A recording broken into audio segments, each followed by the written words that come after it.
Bien le bonjour.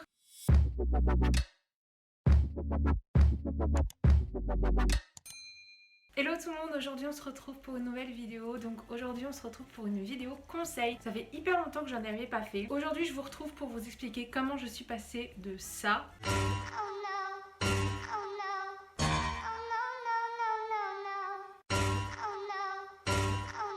Ça fait beaucoup là, non? à ça.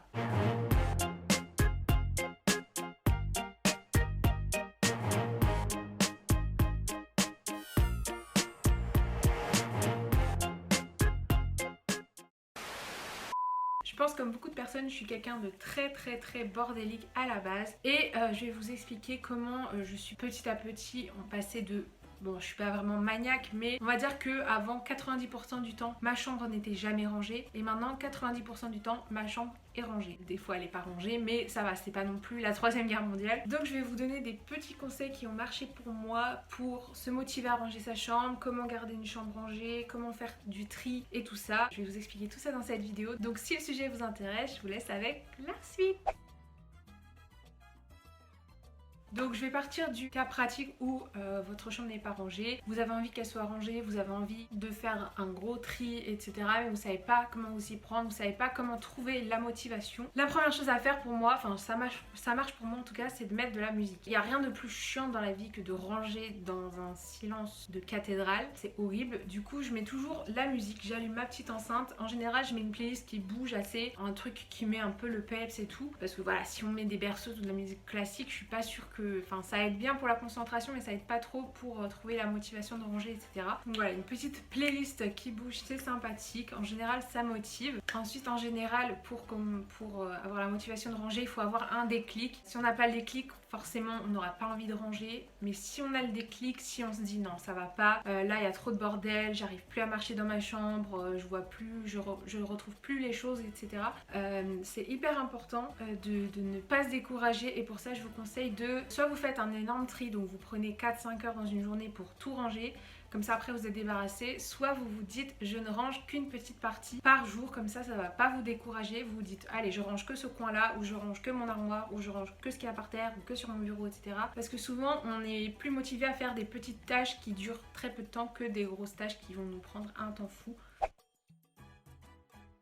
Alors la première étape pour commencer le rangement, c'est ma technique, encore une fois chacun est différent, mais voilà, dans cette vidéo je donne mes astuces pour bien ranger sa chambre. Moi c'est quelque chose que je fais à chaque fois que c'est vraiment trop le bordel, j'enlève tout et je mets tout par terre. Quand je dis par terre ça peut être sur votre lit, mais en tout cas quand on fait un tri des placards, c'est surtout ça en fait, quand on sent que nos placards ils sont rangés n'importe comment et qu'on a envie que tout soit bien aligné, bien rangé parallèle, perpendiculaire, etc. Moi ce que je fais c'est que j'enlève tout et je mets tout par terre, comme ça je me sens obligée en fait de ranger parce que voilà, pour retrouver ses affaires après c'est relou. L'étape 2 que je fais depuis très longtemps, c'est ranger par catégorie. C'est-à-dire que si vous avez des papiers en désordre, vous rangez que les papiers. Si vous utilisez la technique je range qu'une partie par jour, là vous pouvez faire je range qu'une catégorie par jour ou qu'une seule catégorie à la fois. Quand on voit tout par terre, on a tendance à tout prendre dans le désordre, prendre un vêtement, le ranger, après prendre un papier, le mettre à la poubelle, etc. Moi je trouve que c'est plus... Je sais pas, j'arrive mieux à me repérer dans mon rangement, je sais mieux où j'en suis quand je fais par catégorie. Donc par exemple, quand vous avez des papiers à trier, vous faites que ça. Une fois que vous avez trié tous vos papiers, vous faites que les vêtements, que autre chose, je sais pas, les objets qui sont pas à leur place, etc. Après vous occupez des tris, des vêtements à donner, à jeter, à vendre, etc. Par catégorie, on avance plus et c'est beaucoup plus clair dans notre tête quand on sait exactement qu'est-ce qu'on a trié, qu'est-ce qu'on n'a pas trié. Ensuite, la troisième étape, c'est prenez des sacs poubelles. Un sac poubelle pour chaque chose, c'est-à-dire tout ce qu'il faut jeter, vous êtes sûr qu'il faut le jeter, c'est dans un sac poubelle. Ensuite, dans un autre sac poubelle, vous mettez, si vous faites un tri de vêtements par exemple, les vêtements à donner, à recycler, à vendre, chaque sac poubelle pour chaque chose et après vous retrierez par la suite. Et tout ce que vous gardez, vous le rangez à leur place, soit sur un cintre, soit sur une étagère, dans un placard, etc. Ça dépend quel espace vous avez pour ranger. On a tendance à ne pas vouloir jeter, moi j'ai un énorme problème avec ça. Quand je fais du tri, je n'arrive pas à jeter les choses. Je me dis tout le temps, non mais au cas où j'ai envie de le remettre ou au cas où ça me sert dans ma vie, en général, ça ne nous sert pas. Il y a une règle qu'on peut appliquer quand on hésite à jeter quelque chose, c'est est-ce que depuis 6 mois, je l'ai utilisé, ça m'a servi ou j'en ai ressenti le besoin. Si vous répondez non à toutes ces questions, c'est-à-dire qu'il faut le jeter. Sinon, on ne trie rien, on ne jette rien et on n'avance pas.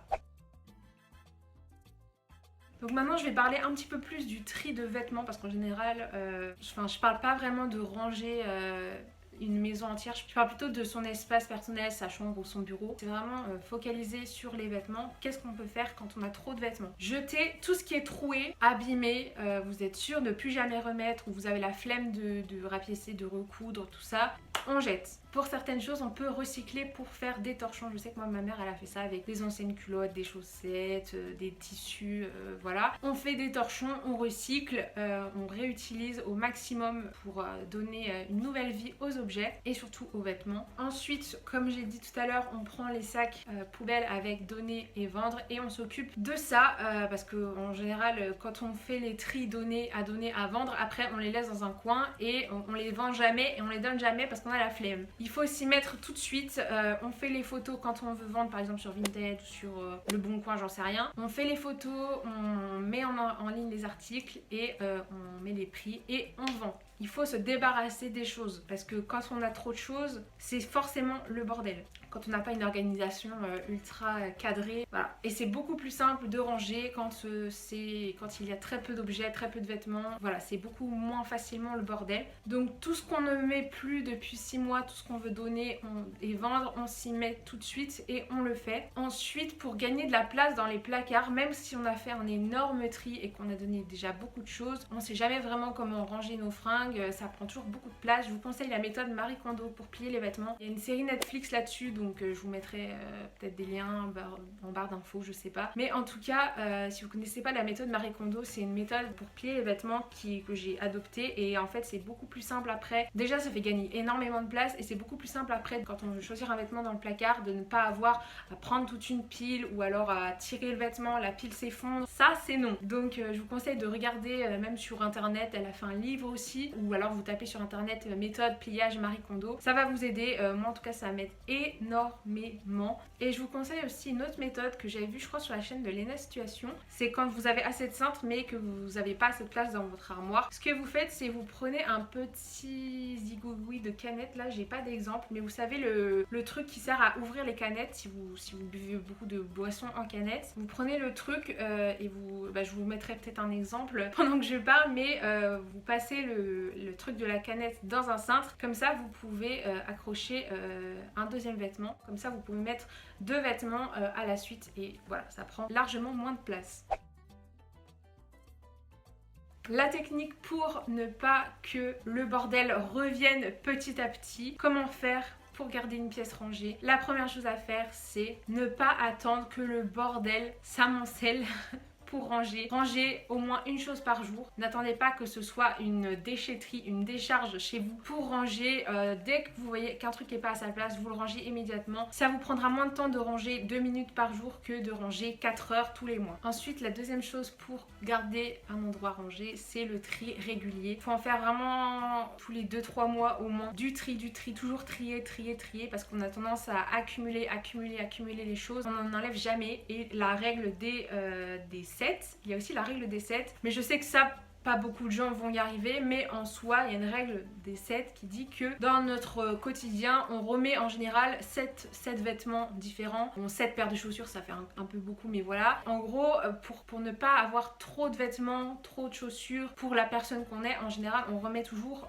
en boucle nos 7 vêtements préférés. Donc 7 pantalons, 7 hauts, 7 pulls, 7 vestes, 7 paires de chaussures. Et je sais qu'en général, on a plus de 7 hauts dans notre garde-robe, mais vous allez voir qu'en général, on en met 7 souvent quoi. Donc la clé pour ne pas avoir trop de vêtements, ce serait d'en garder que 7, mais je sais que ça c'est un petit peu difficile pour les gens qui aiment bien la mode etc.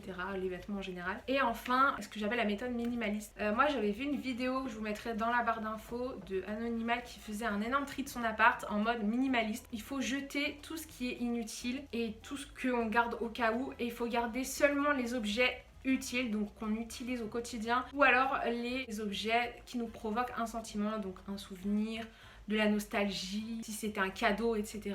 Ça, ce sont des exceptions pour garder des objets qui ne nous servent pas forcément, mais on va pas forcément jeter tous les cadeaux dont on ne se sert pas parce que bah voilà, ça a quand même une valeur assez sentimentale. Donc voilà, tout ce qui ne provoque pas de sentiments ou qui n'est pas utile, hop, ça dégage. Voilà tout le monde, j'en ai fini pour cette petite vidéo. Conseil pour être moins bordélique, pas forcément ne plus être bordélique, mais en tout cas l'être un peu moins. J'espère que ce genre de vidéo vous plaît. Si vous voulez un autre sujet de ce type, n'hésitez pas à me le dire dans les commentaires. N'hésitez pas aussi à laisser un petit pouce dans les airs si ce genre de vidéo vous plaît, comme ça j'en referai. J'aime trop vous donner des petits conseils comme ça. Et sur ce, je vous dis à la prochaine fois pour une prochaine vidéo.